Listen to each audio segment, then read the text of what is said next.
বিএনপির হয়ে ঋণ খেলাপি কেউ আগামী নির্বাচনে অংশগ্রহণ করতে পারবে না, আর এই বিষয়টি গুরুত্ব সহকারে যাচাই বাছাই করা হবে বলে নিশ্চিত করেছেন মির্জা ফখরুল ইসলাম আলমগীর।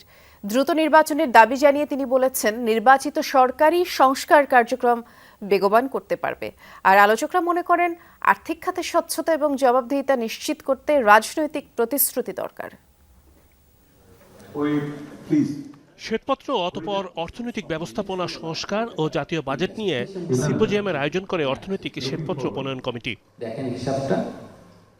রাজধানীর বিআইসিসিতে দিনব্যাপী আলোচনায় বলা হয়, 15 বছর দুর্নীতির স্বর্গ হিসেবে পরিচিতি পায় বাংলাদেশ। দীর্ঘদিন ধরে সমস্যাগুলো চলমান থাকলেও তা নিরসনে পদক্ষেপ নেওয়া হয়নি, বরং দুর্নীতিকে প্রশ্রয় দেওয়া হয়েছে। সব সরকারের সময়ে অর্থনীতির জন্য টেকসই তেমন পন্থা অনুপস্থিত ছিল। তবে গেল এক দশকে অর্থনীতির সব খাতেই চরমভাবে দুর্বল হয়েছে। আমরা জানি সমস্যা কোথায়, কোন কোন জায়গায় সংস্কার প্রয়োজন। সেই কাজটি করতে হবে, সমাধানের পথ খুঁজতে হবে দ্রুত।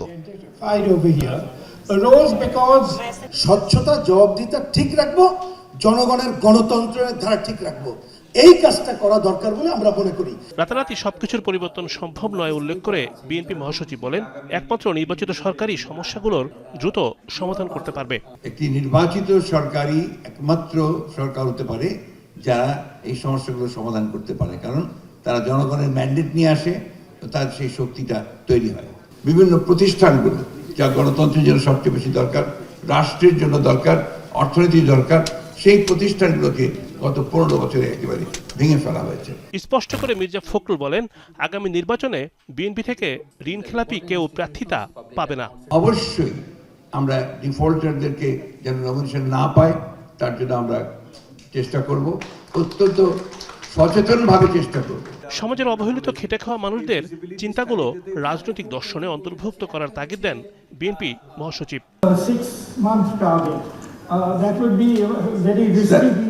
এটা হচ্ছে আমাদের পলিটিক্যাল স্ট্র্যাটেজি।